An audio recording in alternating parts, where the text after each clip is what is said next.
सबसे पहले मेरा ये सवाल है कि जो कोर्ट ने आदेश दिए थे वहां पर कि आप सर्वे कर सकते हैं, इसको आप किस प्रकार से देखते हैं सर? देखिए, सर्वे किसी भी एजेंसी को दिया जा सकता है, किसी भी कंपनी से करवाया जा सकता है। किसी भी डिस्प्यूट के लिए सर्वे होना एक कॉमन प्रोसेस है।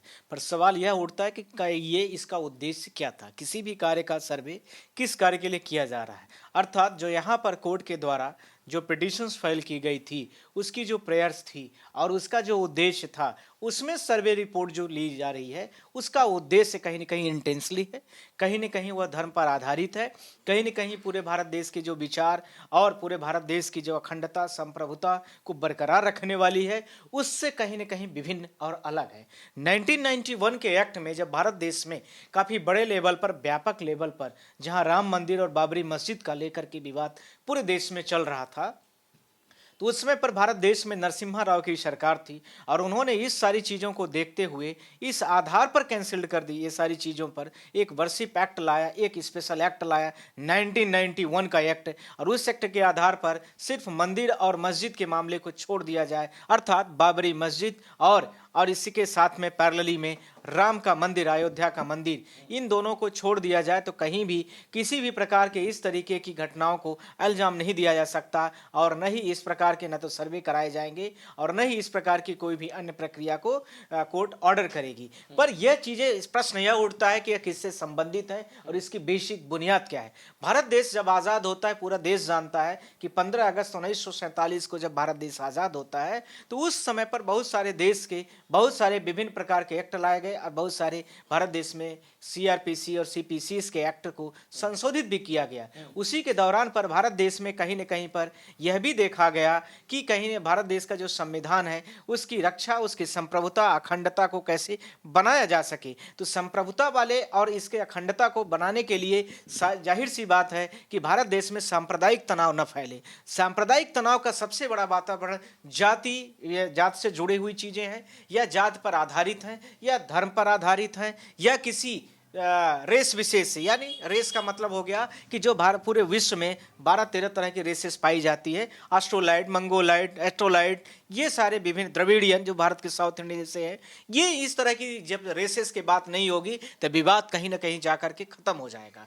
वैसे ही कुछ समझने की जरूरत है, जैसे कि दो प्रॉपर्टी का डिस्प्यूट क्रमशः चलता रहे और पूरी अपनी जबानी और पूरा समय, जीवन का अंतिम समय तक उसी में गुजार दे, दो भाइयों के आपसी डिस्प्यूट को लेकर के, और अंतिम में समय में यह पता चले कि कुछ भी नहीं मिला आपसी कंप्रोमाइज के अलावा। भारत देश के जो पुराने, हमारे जो भारत देश के संविधान के निर्माता थे, भारत देश के जो प्रथम प्रधानमंत्री और उसके बाद में जो बहुत सारे भारत देश के प्रधानमंत्री थे और जुडिशरी थी, उन्होंने इसीलिए इस एक्ट को इतना कंप्लीट तरीके से स्ट्रांगली पेश कर दिया था कि भारत का भविष्य अंधकार में न जाए। उसी को लेकर के वायलेशन हो रहा है, जिसमें स्पष्ट लिखा गया 15 अगस्त 1947 को एक्ट में लिखा गया और जिसका नाम दिया गया वर्शिप एक्ट। उस एक्ट में यह था कि 15 अगस्त 1947 के पहले भारत देश में कोई भी, इसके पहले के मंदिर, मस्जिद, गुरुद्वारा, चर्च जो भी होंगे यथा स्थिति पर बने रहेंगे, उन पे कोई भी किसी भी प्रकार का, ये यदि ये कोई कह दे कि गुरुद्वारा की जगह पर मंदिर था, मंदिर की जगह पर गुरुद्वारा था, मस्जिद की तरह पर मंदिर थी और मंदिर की जगह पर मस्जिद थी, साथ में चर्च की जगह पर इस्लाम का कुछ बना हुआ था, तो यह बात नहीं स्वीकार होगी और न ही उसको किसी भी प्रकार की परमिशन देगी एडमिनिस्ट्रेशन। साथ ही साथ में जुडिशरी के पास में इस चीज पर पूरा लगाम था कि इस चीजों पर आप कुछ भी टीका टिप्पणी नहीं करेंगे। पर यहां पर सवाल यह उठता है कि ये जो लोअर कोर्ट्स की जुडिशरी का जो एक अजमेर की घटना में कुछ क्षण विशेष के माध्यम से, कुछ छोटी सी प्रिक्टोग्राफ्स के माध्यम से, कुछ अन्य चीज़ों के माध्यम से, जो आपने भारत देश में जो शांति व्यवस्था चल रही थी, जो भारत देश विश्व की सबसे बड़ी अर्थव्यवस्था की तरफ अग्रणी था, जो भारत देश पूरे विश्व की सबसे बड़ी पॉपुलेशन की मार ऑलरेडी झेल रहा था, उसको लेकर के आपने एक नया विष पूरे भारत देश के लिए फिर से उगा दिया। वह सवाल यह उठा कि वह क्या था। उन्होंने 4 चीज़ों के आधार पर अजमेर में कल इसको नोटिस कर दिया। पहला, उसमें 4 चीज़ें क्या क्या थी, ये आप सारे लोग सुनेंगे और समझेंगे। पहला था कि मंदिर के गर्भगृह में मंदिर के गर्भगृह में बुलंद परंपरा, जो बुलंद दरवाजे वगैरह थी, उस तरह की परंपरा है। पहली बात। दूसरी बात, वहां झरना पाए गए, झरना के चित्र बनाए गए, कोई बात नहीं है। ये बहुत सारे कारीगर मुस्लिम होते थे। आज भर आप लोग देखेंगे कि कारीगरों के मामले में, चाहे आप देखेंगे ताजमहल, चाहे आप देखिए कि जामा मस्जिद, चाहे आप देखिए कि भारत देश के लाल किला, विभिन्न प्रकार की आर्ट जो आर्ट्स हमारे स्टफ्स है, वो उसमें मुस्लिमों को काफ़ी बड़े लेवल पर ये सारी चीज़ें थी।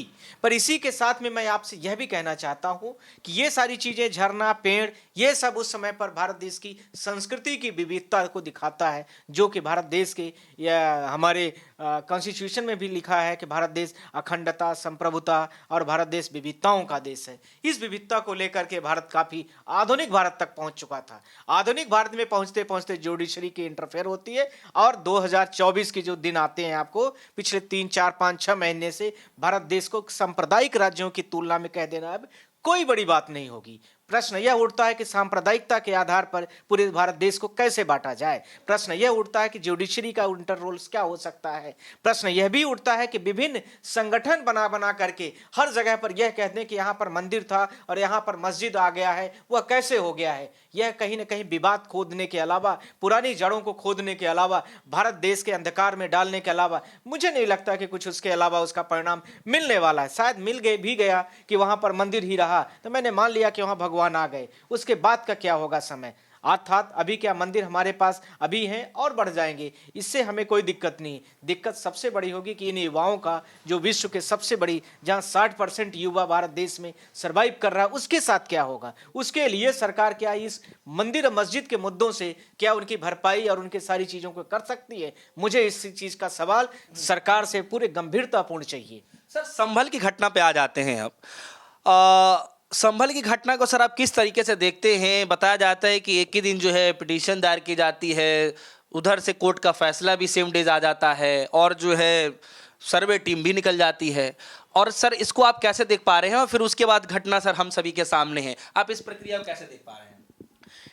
भारत देश में मैंने अभी बोला है आपसे कि जो भारत देश में अभी विभिन्न तंत्र हैं, विभिन्न तंत्र मैंने शब्द यूज किया है, जिसमें election commission of India, judiciary of India, इसके साथ में आप भारत देश के कैग, ऑडिटर्स और इसके साथ में जो अभी विभिन्न सारे तंत्र हैं।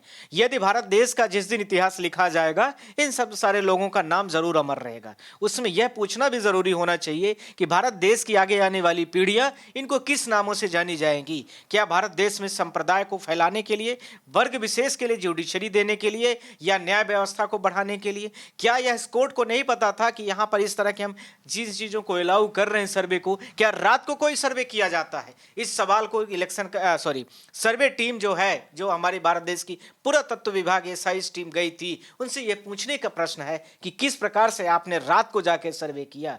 यह हो सकता है कि वो जवाब दे दें कि यदि हम रात को न जाते तो दिन में काफी बड़ा सांप्रदायिक तनाव फैल सकता है। मुझे लगता है कि भारत में वो स्थिति रही नहीं कि कोई भी सांप्रदायिक तनाव आपको बढ़ाने के लिए अग्रसर होगा। आप ही के पास विभिन्न प्रकार के सेल्स हैं और वो आपके पास ही विभिन्न प्रकार की सोशल मीडियाज है, जहां पर आप जैसे चाहेंगे वहां पर तनाव आप फैला सकते हैं, बढ़ा सकते हैं। उदाहरण के तौर पर कभी बहराइच होगा तो कभी आप देखेंगे कि अजमेर आएगा, तो कभी आप देखेंगे कि इसके साथ में संबलपुर की घटना होगी, तो कभी बरेली की घटना होगी। इसी प्रकार से पूरा उत्तर प्रदेश को सांप्रदायिक राज्य में घोषित कर देने में कोई खुरेज नहीं होना चाहिए। और जहां जहां बीजेपी शासित राज्य है, वहां पर इस प्रकार की घटनाओं में दिनों दिन इस तरह से बढ़ेगी, इसके भी कोई भी लामबंदी नहीं होगी और साथ में न तो कोई इनके ऊपर अंकुश ही होगा। मुझे लगता है कि केंद्र सरकार इसमें पूर्ण प्रतिनिधित्व करते हुए, इनको कहीं इंटरनली तरीके से सपोर्ट करते हुए कहीं डायरेक्शन भी दे दिया होगा कि आपको ऐसे दंगे को फैलाना है और ऐसे सारी चीजों को आगे भी प्रमोट करना है। सर, एक सवाल यहाँ पर ये उठ रहा है कि जो वर्शिप एक्ट है उसका हवाला देते हुए लोग ये कह रहे हैं कि जब ऑलरेडी ये वर्शिप एक्ट है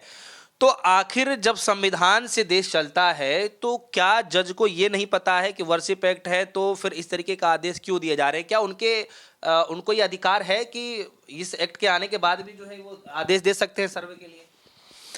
देखिए, वर्शिप एक्ट में सिर्फ 15 अगस्त 1947 को जिस दिन आया था, उसमें यह लिखा गया है, जिसमें स्पष्ट 3-4 लाइनें हैं कि कोई भी धार्मिक चीजें हैं, धार्मिक जगह है, धार्मिक स्वतंत्रता से आर्टिकल 1525 से संबंधित है, आर्टिकल 19(2) से कंप्लीट वायलेशन है, इन सारी चीजों को परमिशन नहीं दी जाएगी, ये स्पष्ट लिखी है। आर्टिकल 21A भी है, ध्यान रखना। इसके अलावा उसमें कुछ भी डिस्क्राइब नहीं है, पहला पॉइंट। दूसरा इसी की बात कर रहा हूं, इसके साथ में यह भी उसमें स्पष्ट नहीं किया गया है कि सर्वे कराया जाए या ना कराया जाए। सर्वे का मतलब यह हो सकता है कि आप ये कह दें कि जो फला मंदिर बना हुआ है या फला मस्जिद बना हुआ हमारी प्रॉपर्टी में है, हमारी ओन प्रॉपर्टी है, हमारी एंसेस्ट्रल प्रॉपर्टी, एंसेस्ट्रल का मतलब पैतृक विरासत की हमारी संपत्ति है, तो उसकी सरकार सर्वे करा ले, कहां तक हो रही पैमाइश। यह एक उद्देश्य हो सकता है जो कानूनी उद्देश्य है, पर यह मुझे सवाल में जवाब में कहीं से भी भारत सरकार के जो जुडिशरी है, जिसके हम भी पार्ट हैं, और उस जुडिशरी में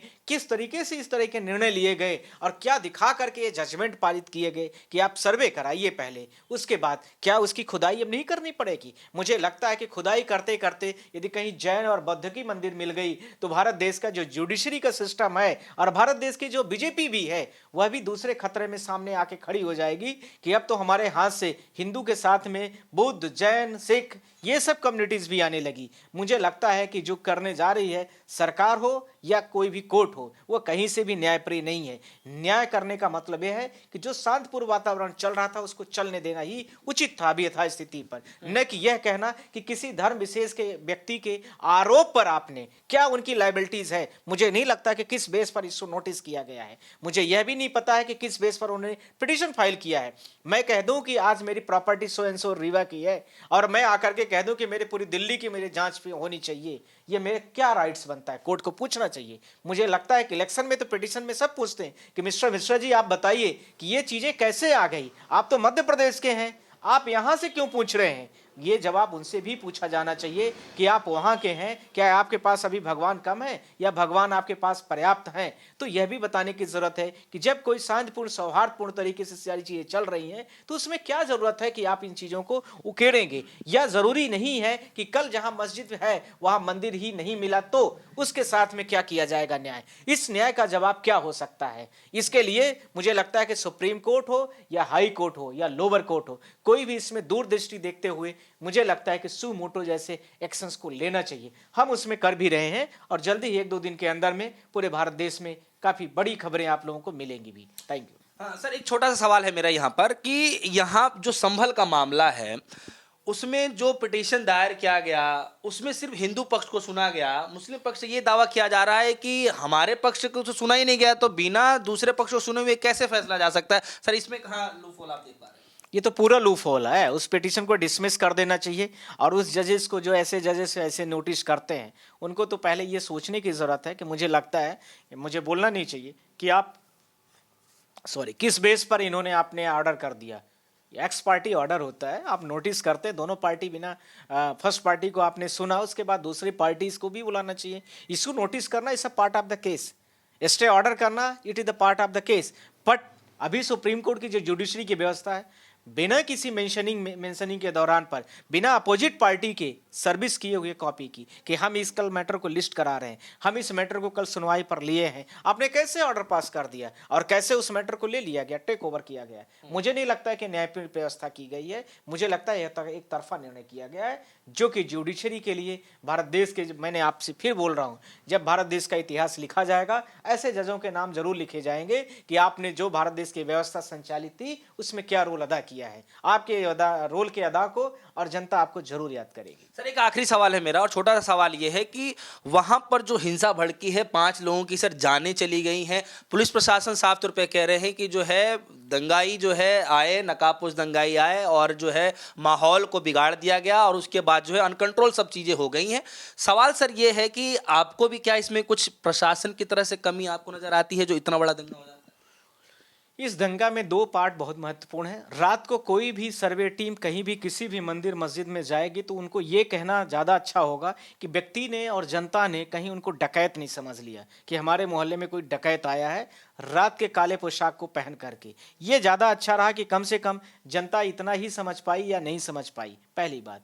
दूसरी बात, दिन में यदि कोई भी व्यक्ति जाता सर्वे की टीम, तो ये सारी चीजें और जनता को संबोधित करके, साथ में उस जनता का जो लीगल का हेड था, साथ ही साथ में जो उस वर्ग समुदाय के कुछ प्रतिनिधित्व करने वाले लोकल राजनेता थे, उनको भी साथ में लेने में कोई खुरेस नहीं था। साथ ही साथ में जो हिंदू संप्रदाय के भी, धार्मिक संप्रदाय के भी लोग थे, उनको भी 2-4 लोगों को लेकर के चलने में कोई बुराई नहीं थी। क्योंकि यदि उनके मन में ये इच्छा थी कि इसकी भी देख ली जाए, यह भी खुदाई के पार्ट्स हो सकते हैं, यह भी हमारे धर्म से, आस्था से संबंधित हैं, तो दोनों ग्रुप का रहना वहां पर आवश्यक था, क्योंकि एक हिंदू से रिलेटेड है और एक मुस्लिम से रिलेटेड है। ये सारी चीजों को गैर संवैधानिक तरीके से करते हुए पुलिस प्रशासन ने इस पूरे मामले को आगे बढ़ने दिया, और पूरे भारत देश में जिस तरीके से ज्वलंत मुद्दे और भी चल रहे थे, उनमें घी डालते हुए संबलपुर का मामला को आगे कड़ी जोड़ते हुए अजमेर तक पहुंचा दिया गया, जो भारत देश की अगली कड़ी में अब उसकी खुदाई और उसके सर्वे, ये जो भी चीजें उन्हें कोर्ट ने ऑर्डर दिया, अर्थात सर्वे का प्रमुखतया ऑर्डर दिया है।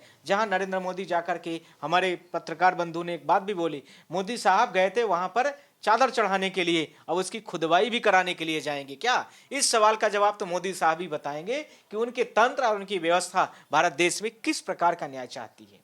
चलिए, बहुत बहुत शुक्रिया। तो हमारे साथ मिश्रा साहब मौजूद रहे, सुप्रीम कोर्ट के माने जाने अधिवक्ता, जिनसे हम खासा बातचीत कर रहे थे संबल की घटना को लेकर के, और धीरे धीरे जो संबल की घटना है उसी के तर्ज पर जो है एक पिटीशन और दायर कर दी गई है अजमेर दरगाह को लेकर के, कि पूर्व में जो है यहां पर भी जो है हिंदू का मंदिर था। अब इसी को लेकर के सबसे बड़ा सवाल ये उठ जाता है कि अजमेर सिविल कोर्ट ने इस पूरे याचिका को सुनने योग्य मान लिया है और उसकी अगली तारीख भी दे दी है कि जो है इस पे हम लोग सुनवाई करेंगे। फिलहाल जो है मिश्रा साहब की बातों को लेकर के आपके मन में क्या कुछ चल रहा है, वीडियो कमेंट में जाकर जरूर बताइएगा। फिलहाल के लिए दीजिए इजाजत, देखते रहिए सोनी न्यूज़। धन्यवाद।